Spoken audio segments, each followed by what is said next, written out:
Meus amados irmãos, antes de nós darmos início aqui à sequência, e agora o pastor Daniel Simoncello, eu gostaria de apresentar a vocês este livro, foi escrito por ele, Encontrando Cristo nos Salmos.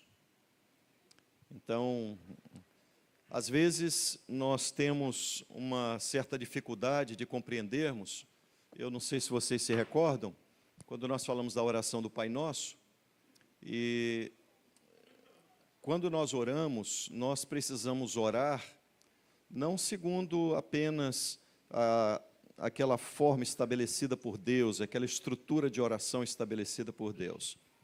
Mas eu lembro a vocês que Deus, além de nos dar a estrutura, a forma certa de orarmos, Ele nos dá as palavras que devemos utilizar nas nossas orações. Não sei se vocês se recordam, o texto diz assim, se estiverdes em mim, disse Jesus, e as minhas palavras estiverem em vós, pedireis o que quiserdes, e vos será feito. Então, quando nós oramos com as palavras que estão dentro de nós, e a palavra de Deus, nós temos uma certeza, seremos ouvidos. E nós temos, eu estou falando isso porque são 150 orações. O livro de Salmos nos traz 150 orações. E devemos aprender a orar os Salmos. Está aqui um excelente livro para você compreender isso, Encontrando Cristo nos Salmos. Também o pastor Daniel Simoncello falou sobre, na igreja dele, eles se utilizam deste livro, O Caminho da Esperança, para discipular aqueles que estão chegando. Então, eles fazem esse discipulado com os novos, com esse livro. Tá bom? E tem o Caminho da Esperança Kids também, né, utilizado aí para as crianças. Todos esses livros estão ali na nossa livraria, os irmãos desejando podem adquiri-los. Amém? Vamos orar? Vamos ficar em pé? Pastor.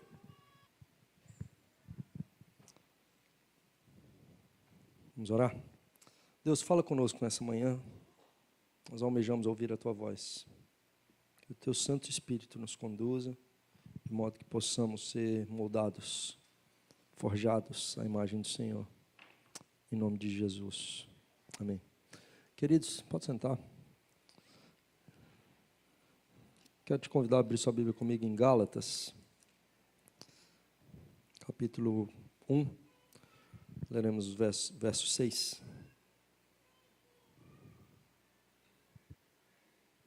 O tema da nossa EBD nessa manhã é a necessidade de uma nova reforma. Igreja reformada, sempre reformanda. Então, um princípio que nós aprendemos com a reforma é que a gente precisa continuá-la. A reforma ela não acontece uma vez e acabou. A gente precisa o tempo todo estar se reformando. Gálatas 1, verso 6 diz assim: admira-me que estejais passando tão depressa daquele que vos chamou na graça de Cristo para outro evangelho. Então veja, Paulo está dizendo aqui para a igreja da Galácia, uma igreja que ele plantou, que eles estavam depressa, não é depois de algum tempo, algumas décadas, mas muito rapidamente abandonando o Evangelho. E a reforma foi exatamente isso, uma volta ao Evangelho. Só que é muito fácil nós nos afastarmos do Evangelho, porque o Evangelho nos confronta.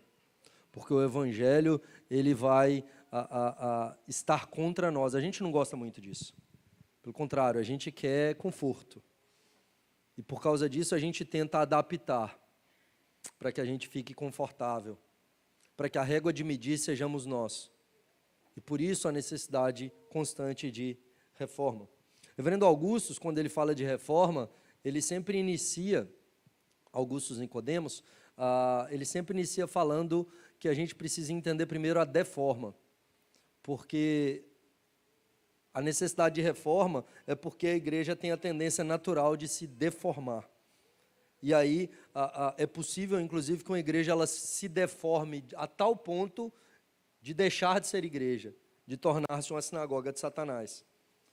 E veja, uma igreja que abandona o evangelho, ela se deforma a tal ponto, que o que vai acontecer é que ela vai fechar.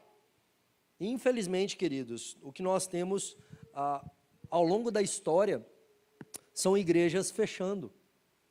Igrejas que, porque abandonaram o verdadeiro evangelho, elas fecharam.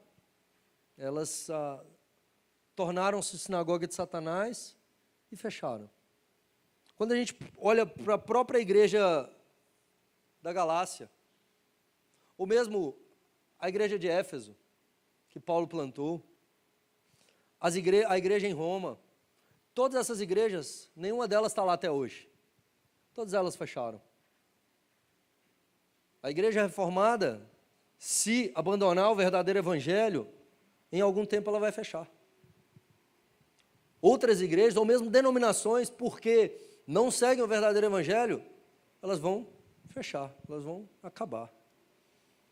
E o ponto que nós precisamos entender sobre a necessidade da reforma é que nós precisamos nos voltar constantemente para a Escritura, nos voltar constantemente para a palavra, porque a nossa tendência natural é nos deformar, a nossa tendência natural é se afastar da palavra, a nossa tendência natural como crentes não é nos santificar.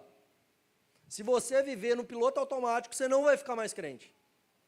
Se você viver no piloto automático, você vai ficar menos crente, você vai esfriar, até ao ponto de se afastar da comunhão, se afastar da presença do Senhor Jesus.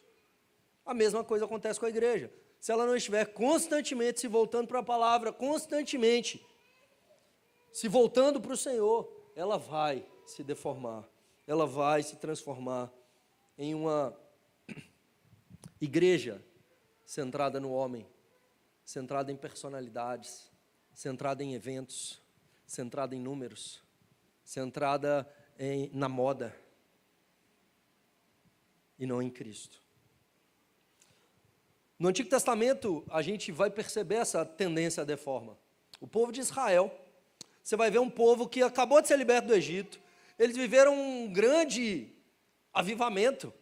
Você imagina ver a quantidade de sinais que o povo de Israel viu quando eles são libertos do Egito? Ver chover pedra do céu, o rio Nilo se transformar em sangue, o mar vermelho se abrir, os primogênitos do Egito serem mortos, eles saírem de lá com mão forte do Senhor.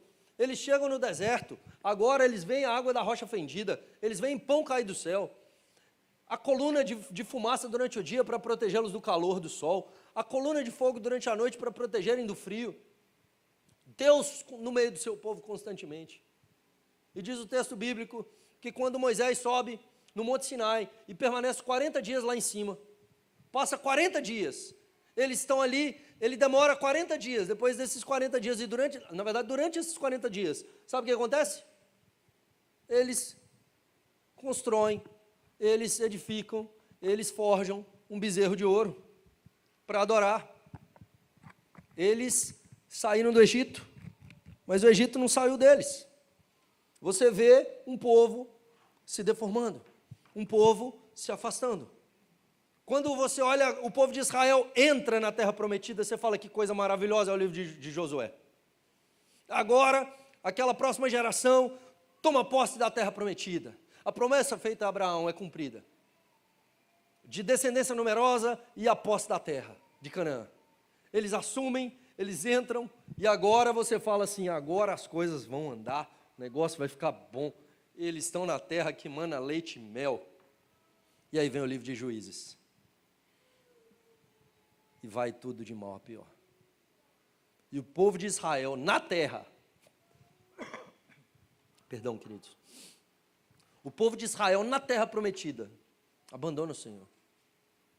Eles não mais precisam depender do maná, eles não mais precisam depender da água da rocha fendida, cada um fazia o que bem entendia aos seus próprios olhos. E o que nós vemos é um dos piores períodos no meio do povo de Israel, onde eles se tornam, o livro de Juízes termina com o povo de Israel se tornando pior do que os próprios cananeus, semelhantes a Sodoma e Gomorra. deforma, se afastando da palavra.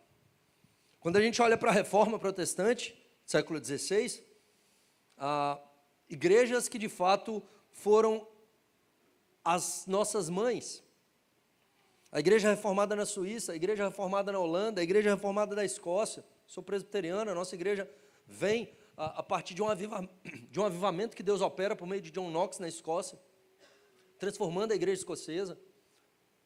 A igreja reformada da Inglaterra, os puritanos, nós somos filhos também dessa tradição.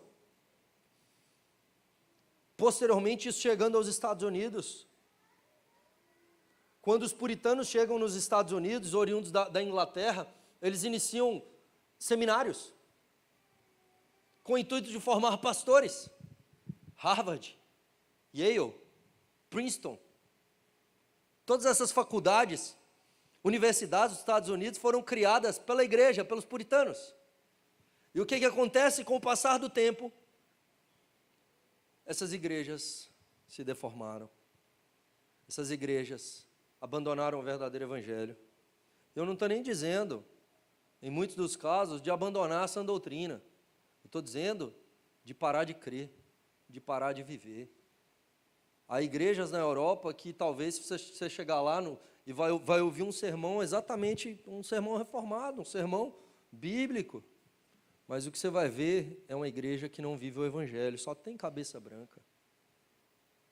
Por quê? Eles não discipulam, eles não evangelizam, eles não vivem. Eles não entenderam o que é o evangelho, que é o poder de Deus para a salvação, que é anunciar para trazer cura, libertação e salvação do perdido. No poder do nome de Jesus, na autoridade do nome de Jesus, no poder do Espírito. Igrejas que se deformaram.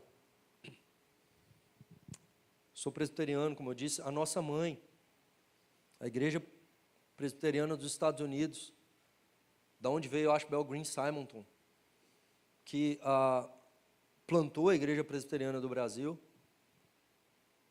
Nós rompemos com ela, a PCUSA, porque eles passaram a ordenar homossexuais.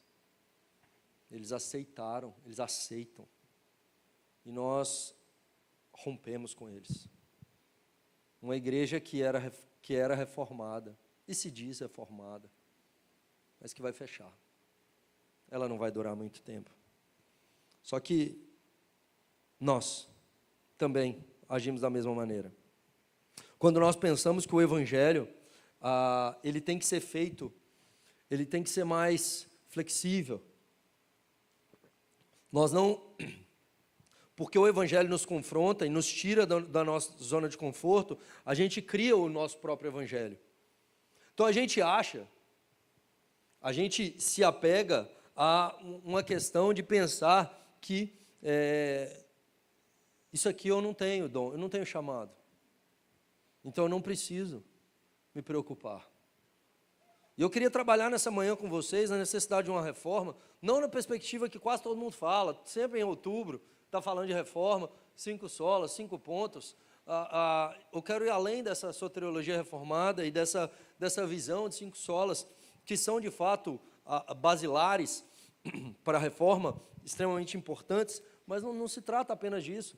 Um dos principais princípios da reforma que foi perdido pela igreja evangélica brasileira é o princípio do sacerdócio universal do crente, que nós precisamos retomar. Nós temos tido uma alma católica romana nesse sentido. A gente acha que os pastores são especiais. A gente acha que a oração do pastor é mais importante. A gente acha que a pregação do pastor é mais importante. O sacerdócio universal do crente, querido, significa que todo crente, nós não precisamos de mediadores. Não existe ninguém entre nós e Deus. O mediador é Cristo, o próprio Deus, homem. E quando ele morre na cruz pelo meu e pelo seu pecado, cessam os ofícios de rei, sacerdote e profeta, que são assumidos por ele. E agora, esses ofícios, essa unção, é derramada sobre a igreja. Nós estamos debaixo da unção do Santo. E por meio da salvação em Cristo, nós somos feitos um reino de sacerdotes e profetas. Nós somos chamados para reinar. Nós somos chamados a sermos sacerdotes. Nós somos chamados a ser profetas. Chamados não. Nós somos feitos. E como sacerdotes, nós temos livre acesso ao Senhor. Nós não precisamos de que as pessoas orem a Deus por nós.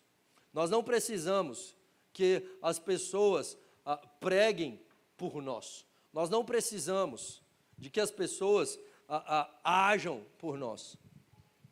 Esse pensamento é um pensamento católico, de achar que você só recebe, de pensar num cristianismo onde eu vou para o culto para receber. Deixa eu te explicar um negócio, querido, você não está aqui para receber, não. Você está aqui para servir, você está aqui para adorar, você está aqui para entrar no Santo dos Santos, juntamente com seus irmãos.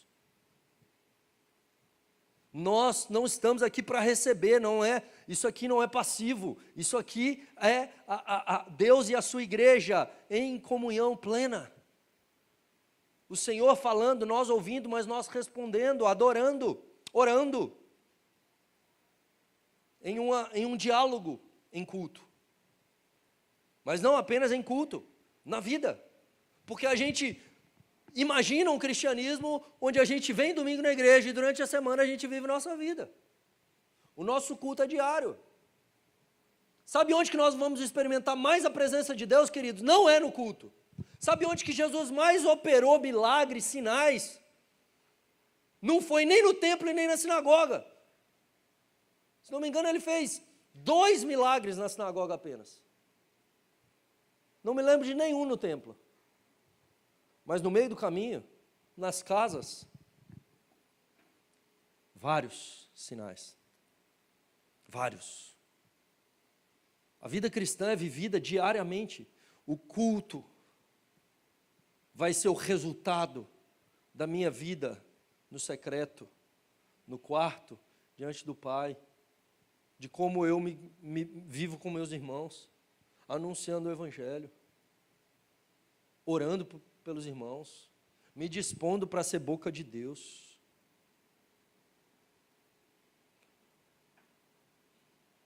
Teve um dia, mais cedo eu falei de sexta-feira agora, teve um dia para trás, que eu estava no elevador, estava junto com o pastor André, que passou conosco lá na Esperança, e aí entrou um camarada, um entregador, no elevador, e Deus me moveu a orar por ele, para orar por ele e tal. E eu logo vi que era pecador, estava com a camisa do Flamengo.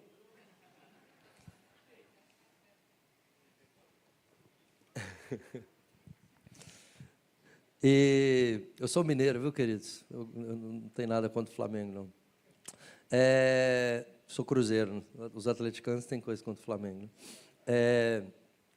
Mas eu fiquei nessa, falei, não vou, oro, não oro, aí descemos do elevador, aí ele subiu na bicicleta e foi embora. Falei, senhor, fiquei parado ali, falei, se o senhor quiser que eu ore por ele, faz ele voltar, né, que Deus pode, né. Fui fazer ele voltar que eu oro. Aí não voltou, não. Aí orei ele mesmo, falei, abençoa ele lá, assim, tá bom. Fui pro carro, e aí eu ia almoçar próximo ali na Enseada do Suá. E aí no que eu fui parei o carro, desci, estou indo para o restaurante. No que eu estou chegando no restaurante, quem é que para de bicicleta na minha frente para entregar? O cara. Eu falei, aí eu fiquei valente, né? Eu estava meio na dúvida, oro ou não oro, eu falei, rapaz, é isso aqui, meu. Deus quer que eu ore por ele. Aí eu esperei ele terminar de entregar, e aí eu parei, falei com ele, tudo bem, eu sou pastor, eu posso orar por você? Ele assustou. Falei, como é que você chama? Felipe e tal. E aí, orei por ele, preguei para ele, falei de Jesus para ele. Ele se emocionou. disse de fato que ia para a igreja no fim de semana, não era cristão. E aí depois eu vi que ele me procurou no Instagram, ele me seguiu no Instagram depois. Então veja, a gente tem oportunidades diariamente. Um Uber que você pega, não tem um Uber que eu pego que eu não vou falar de Jesus para esse cara. Esse cara, ele tem alguns minutos ali comigo ali, ele não tem para onde ele ir. Então eu vou. E não no sentido só de falar de Jesus, eu quero abençoá-lo. Eu tenho Jesus, eu posso abençoar esse cara. Às vezes esse cara está querendo se matar. Você entende? Você é um sacerdote. Você é um profeta. Você tem o maior tesouro. E você está calado. Isso é deforma. Isso não é reforma, não. A reforma nos mostra que nós somos sacerdotes. E nós somos chamados a servir. Só que a gente acostumou com cargo. Anseio por cargo e não por serviço. Anseio por trabalhar na igreja. Há muito serviço aqui mesmo. Mas isso aqui, queridos, isso aqui, dentro do que é o reino de Deus, é pequeno.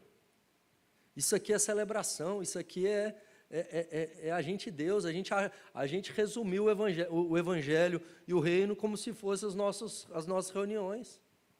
A gente voltou a ser judeu, chamando as pessoas para virem, sendo que o Senhor Jesus mandou a gente ir. A gente acha que evangelizar o povo vir para o culto não é lugar de evangelismo, não, o culto é lugar de adoração. Evangelismo é lá fora. E aí, você crente que fica querendo, achando que quem tem que evangelizar é o pastor no culto, trazendo seu amigo para o culto, aí chega no culto, lá na Esperança, eu sou plantador, eu tenho a ênfase de evangelista, de pregar. Teve uma época, eu estava pregando Coríntios, e a gente recebia muitos visitantes, todo domingo. E aí eu estava na sequência lá de pregar em Coríntios, e aí chegou a parte de pregar sobre o véu. Só que assim, é um texto, né? Difícil pregar, não é muito... Ainda mais se tiver não cristãos.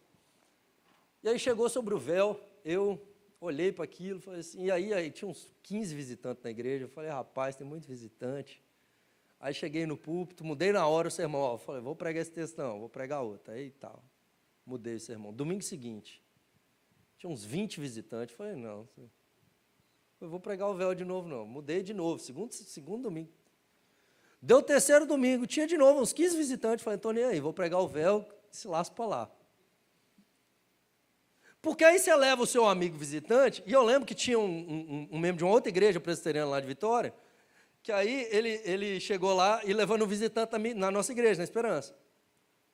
Aí ele chegou, não, pastor, eu trouxe aqui porque aqui eu sei que o senhor, a pregação do senhor, mas o meu pastor não, se eu levar lá, o não crente, vai ser mais complicado, o sermão dele é mais para crente, né? Mas, querido, não tem essa não. Aí você leva o cara na igreja, ele vai lá ouvir sobre, sei lá, qualquer tema aí que o cara não vai entender nada. Você evangeliza, é você que tem que sentar com ele e falar de Jesus para ele.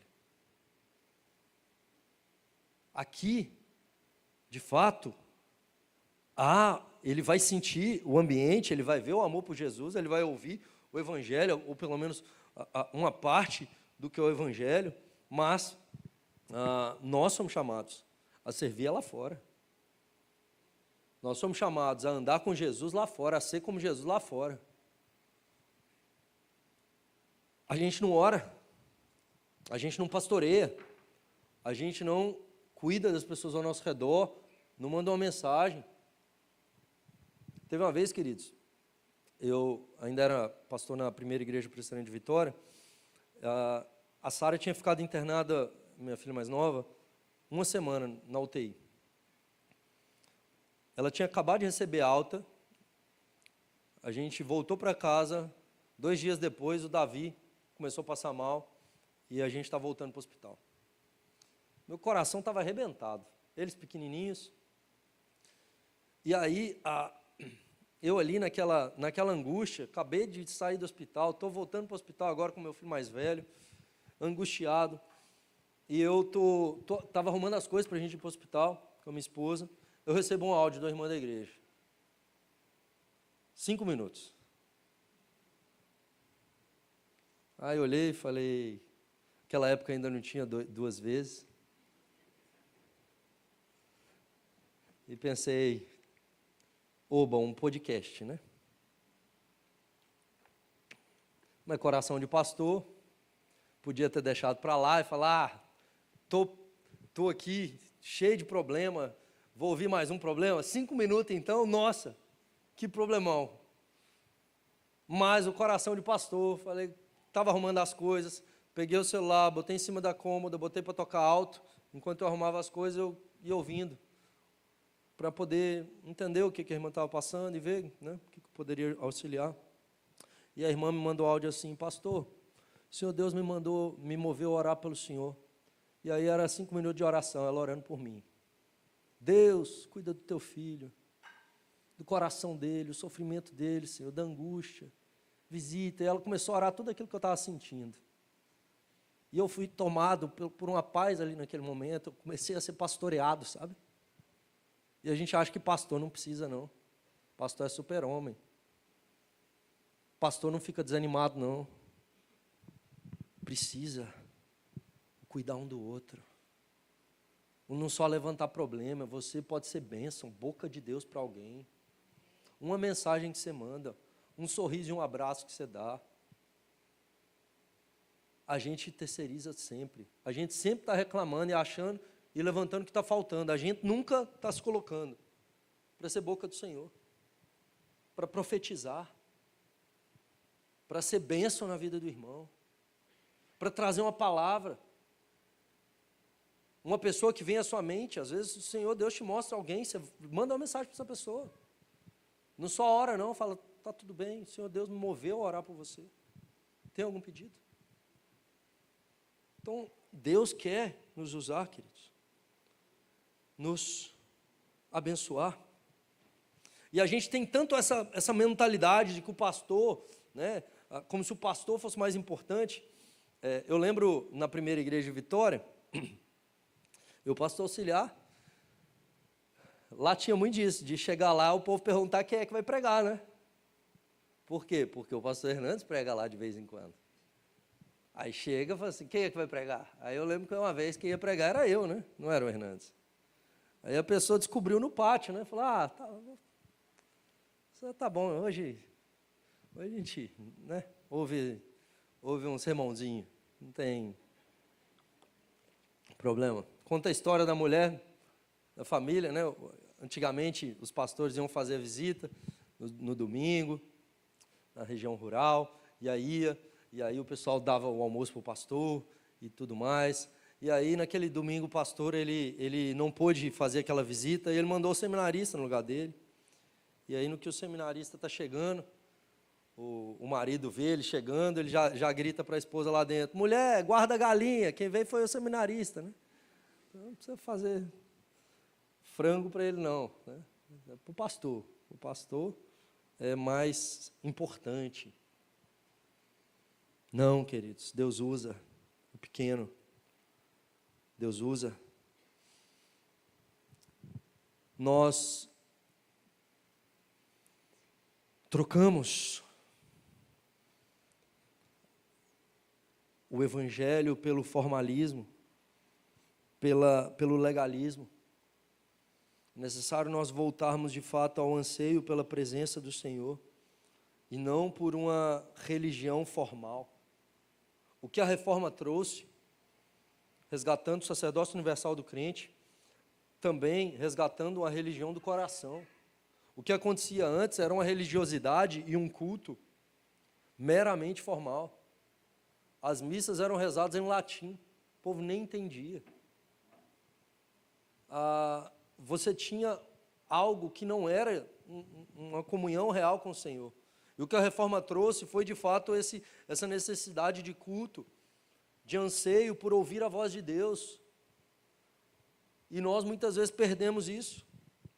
O que nós temos hoje em muitas igrejas reformadas, é uma ênfase exacerbada em um formalismo. As pessoas achando que o tipo de música, não, porque aqui, os irmãos desconhecem isso é mais do nosso arraial, mas tem lugar que o povo vai dizer que no louvor não pode tocar outra coisa que não um salmodia exclusivo, só pode cantar salmo. Pode ter cântico, não. E a galera acha que igreja que canta cântico tá pecando, não é de Deus. Vamos puxar para nós agora. A gente acha que porque uma igreja tem parede preta, eles são... Não, aqui... Deus está preocupado com a cor da parede, não, querido. Tudo bem que eles estão errados. Quando acham, né, quando depositam numa forma, num estilo e criam um ambiente de culto, de show, está errado. Mas Deus vai estar lá, igual vai estar aqui, sabe por quê? Aqui nós vamos ter um monte de problema, um coração duro às vezes. E Deus está preocupado muito mais, não estou querendo justificar, mas Deus está preocupado muito mais com o nosso coração do que com a forma. E a gente bota para fora, como se fosse formal, como se fosse externo. Não é. Sim, o culto deve ser feito segundo a Escritura. Mas a gente coloca como se fosse só exterior. Nós nos afastamos do anseio pela presença do Senhor, da expectativa por ouvir a voz de Deus. Até que horas que vai, queridos? Senão Não. Dá um horário, hein? 11h30? Tá.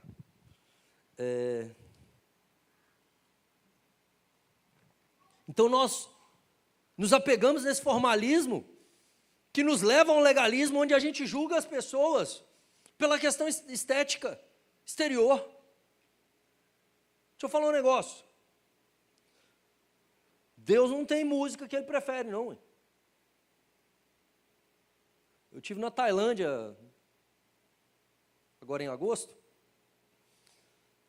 Aí a gente pegou um taxista lá, para ir para um lugar distante, 1 hora de viagem. Aproveitava para evangelizar, tudo budista. Só que aí na volta, ele botou a música que ele gostava. Aí ele botou as músicas lá, americanizadas e tal. Mas na volta ele botou as músicas da Tailândia. Rapaz, que música ruim, viu? As músicas esquisitas. Mas é o estilo de lá. As músicas orientais, eles têm o estilo deles. Em Israel, o estilo deles. Então, Deus ouve o louvor das igrejas em cada um dos locais e Ele não está preocupado com a questão estética, Ele está preocupado com o coração, o adorando em espírito e em verdade. Eu não gosto, mas todo culto que eu vejo da África, o povo está dançando. O povo dança lá, é muito comum. Eu não vi um até hoje, assim, eu vejo muitos, recebo muitos e de missionários e tal. O povo da África, tudo dança. Rapaz, eu não gosto, não é o meu gosto, mas não é para mim o culto. Deus está lá. Deus está lá. Deus recebe. Deus recebe o nosso culto na nossa infantilidade, nossa pequenez, com a nossa dureza de coração, muitas vezes, para nos quebrar, nos fazer nos aproximar dEle. E a gente, às vezes, busca a Deus, não porque nós ansiamos Ele, mas porque a gente quer que Ele faça algo por nós. Numa religião animista, baseada em barganha, em troca, querendo manipular a divindade. E Deus ainda assim olha para nós com graça e se aproxima, e cuida, e abençoa. Nós precisamos resgatar o anseio pela presença do Senhor. Por Ele. E não pelas coisas. E não por uma questão de me colocar como superior. Porque nós somos o padrão. Querido, As igrejas que eram padrão na escritura aqui, ó, que eram as melhores, sabe? As igrejas que eram as mais estruturadas, eram as que Jesus não estava no culto. Você via a mais pobre. As duas que de fato agradam a Deus são as menores do presbitério lá. Esmirna e Filadélfia. A mais pobre e a mais fraca. As menorzinhas. Que ninguém enchia o olho para ir lá. Falei assim, não, eu quero ir na igreja rica, na que tem a juventude mais vistosa. Deus não está preocupado com o número. Deus está preocupado com o nosso coração voltado para Ele.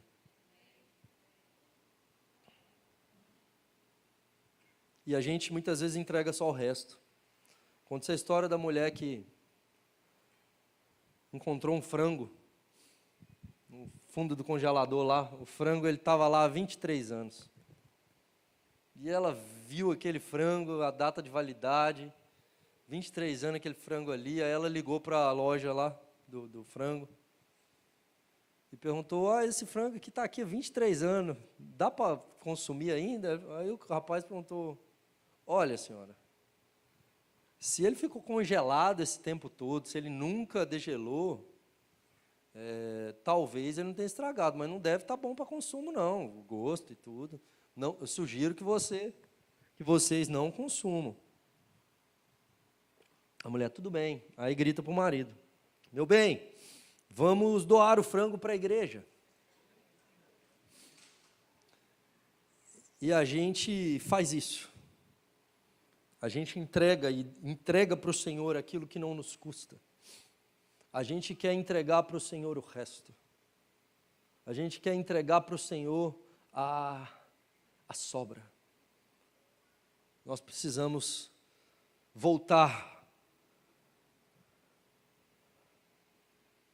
e entender de que Ele é o centro. Tudo se trata dEle.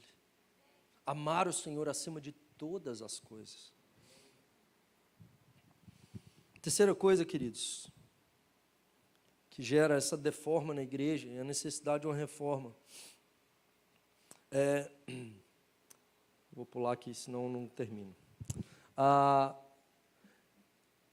Vou trabalhar aqui 2 pontos que normalmente não são trabalhados na questão da reforma.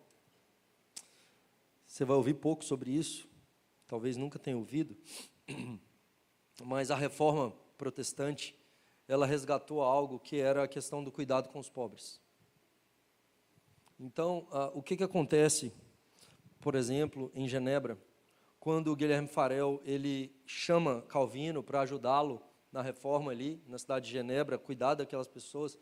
Em toda a Europa, muitos refugiados chegavam em Genebra, fugindo da perseguição da Igreja Católica, e permaneciam em Genebra. Só que as pessoas muitas vezes chegavam lá sem nada.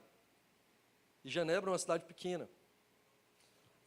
Calvino era o pastor da cidade, e ali as pessoas que iam chegando, a igreja procurava suprir as necessidades dessas pessoas. E é interessante a questão do ministério de diaconia que foi estruturado em Genebra.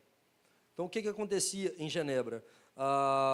Eles tinham uma questão de uma assistência social aos necessitados sem discriminação da nacionalidade. Tá? Então, eles não discriminavam por uma questão étnica. Falaram assim, você não é suíço, você não é daqui, mesmo porque o pastor da cidade era Calvino, apesar de que posteriormente o consistório o expulsou de Genebra, ele vai para Estrasburgo e depois ele volta. Você tem a recepção dessas pessoas e o cuidado com eles. Havia um cuidado, nós estamos falando do século XVI, queridos, havia um cuidado oferecido ali pela diaconia, pela igreja, da saúde popular por um programa de visita médica domiciliar. Então, veja, não tinha SUS naquela época.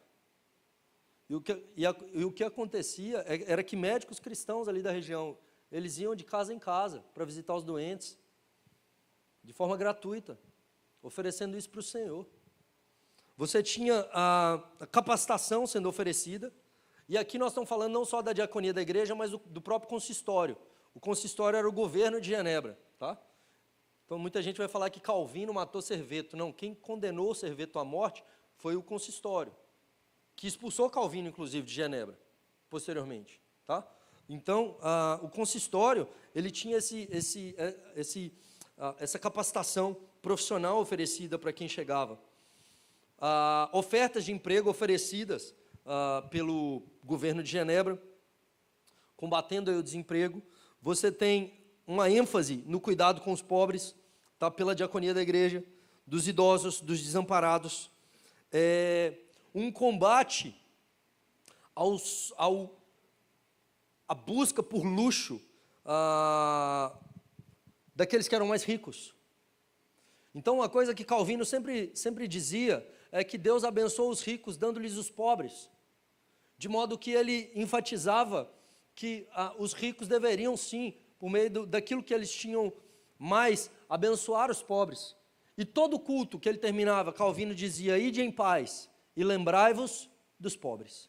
Era o que ele dizia: ide em paz e lembrai-vos dos pobres.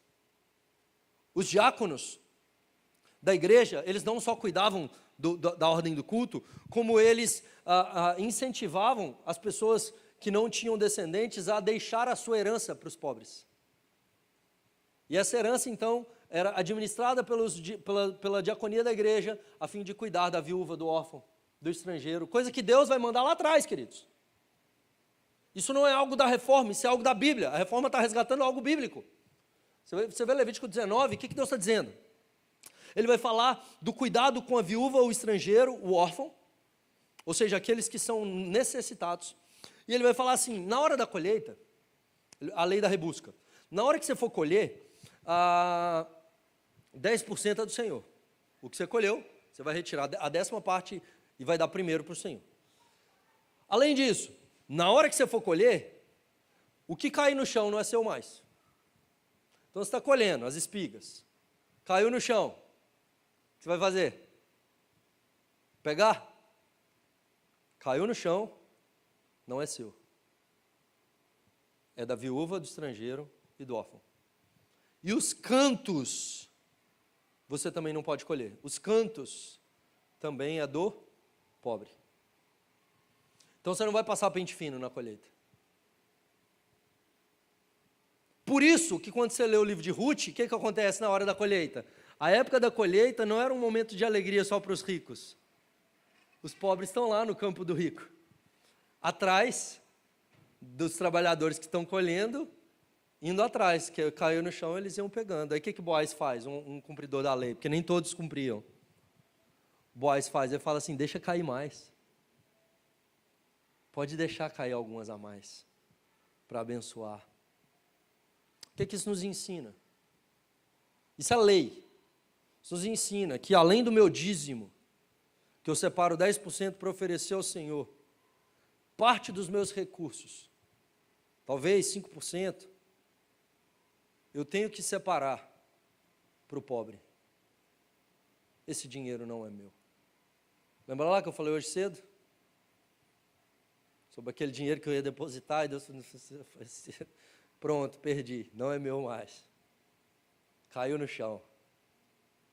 Só preciso descobrir de quem que é. Entende? Por isso que você não é abençoado, querido. Você não está nem aí para a viúva, o órfão, estrangeiro. Você não está se movendo em direção àquele que Deus se compadece. Ensina a sentir aquilo que o Senhor sente. Aprenda a sentir aquilo que o Senhor sente. Aprenda a ver como o Senhor vê. Você vai começar a ser mais usado por Ele. Você vai começar a ser mais cooperador com Ele na obra dEle. Porque a gente está querendo construir a nossa obra, fazer o nosso nome. Ele tem uma obra, Ele está fazendo. Nós precisamos cooperar. Teve uma vez, Calvino, o consultório chamou Calvino e eles queriam dar um aumento para ele. Muito tempo ele não ganhava um aumento. Um homem muito simples. E ele não aceitou. Ele vendo a quantidade de pessoas necessitadas lá em Genebra, e ele disse: não quero aumento. E eles disseram: nós vamos te dar um aumento mesmo assim, porque você merece. trabalhador é digno do seu salário, nós vamos te dar um aumento mesmo assim. E Calvino respondeu, falando, se vocês me deram um aumento, eu paro de pregar. E é isso, passa. Passa um tempo. Algumas pessoas, inimigos de Calvino, chegam para o consultório para acusá-lo, para denunciá-lo. E eles chegam lá com a seguinte denúncia. Nós queremos denunciar Calvino por avareza. Ele é avarento. Ele tem amor ao dinheiro. E aí perguntam por quê. Olha o terno dele, todo surrado. Olha as vestes dele, ele não compra vestes novas. Ele tem apego ao dinheiro. E aí, nem deram sequência àquela denúncia, dado que pouco tempo atrás, Calvino tinha rejeitado peremptoriamente aquele aumento. Como que ele podia ter amor ao dinheiro? O seu cuidado era, de fato, para com os pobres. Para ser auxiliado pela diaconia de Genebra, algumas coisas eram pedidas. Primeiro, quem chegasse em Genebra e permanecesse ocioso, sem trabalho, ele era expulso da cidade. Então era necessário trabalhar. Era necessário, para ser auxiliado pela diaconia da igreja, era necessário ter um casamento estável. Era necessário saber fazer uma oração básica. Precisava de frequentar os cultos. Se você não fosse no culto, você não ia ser auxiliado, não. Tá? Então, isso aí também era algo que era feito ali. E, além do gasofilaço para o dízimo que ficava na frente da igreja, no fundo tinha uma caixinha de esmola, onde as pessoas deixavam para não ter que entregar na rua, mas para que a diaconia fizesse de forma organizada, estruturada, no socorro, no exercício da misericórdia. Em 1549, chegam vários refugiados da França, franceses, e sem trabalho, o que a igreja fez com esses homens? Oferecendo trabalho deles transcreverem os sermões de Calvino. Então, a diaconia de Genebra é responsável por boa parte dos comentários que a gente tem de Calvino hoje. Boa parte daquilo que a gente tem de sermões, né? Não de comentários, de sermões de Calvino, é porque a diaconia dando serviço para o povo que estava chegando. Para terminar, a questão da evangelização e missões. Tem muita gente que vai falar que a igreja reformada não evangeliza. De fato, a igreja reformada brasileira não tem feito muito. Você não vai ver ela crescendo por meio de evangelização. A igreja reformada brasileira, ela cresce por transferência. Vem o povo de outras igrejas para as igrejas reformadas. As igrejas pentecostais evangelizam, não discipulam, aí as igrejas reformadas recebem. E esfria o povo.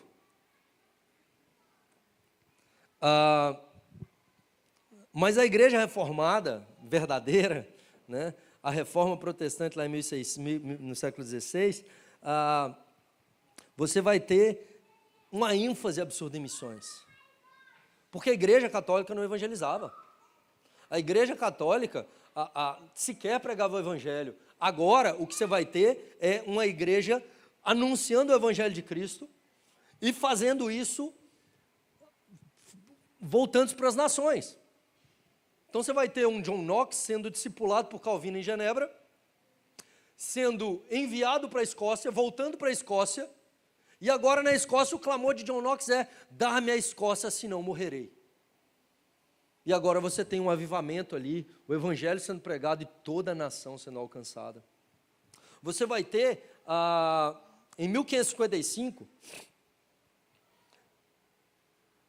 Calvino treinando pessoas em Genebra, e você vai ter 5 igrejas na França, reformadas, em 1555. Genebra tinha 20 mil pessoas nessa época, e eles enviam 142 missionários para a França, em 1555. Em 1555, a igreja aqui está fazendo 4 anos, certo? Em 1555 havia 5 igrejas reformadas na França. Em 1559, 4 anos, havia 1000 igrejas reformadas na França. A pregação do evangelho se espalhando, no poder de Deus, no poder do Espírito. gerando frutos.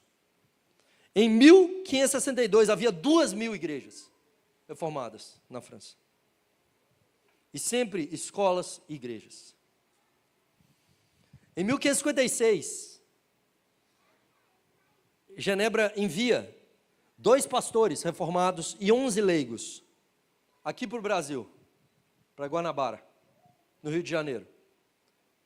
Eles descem aqui para poder pregar o Evangelho. 1556. E eles são mortos.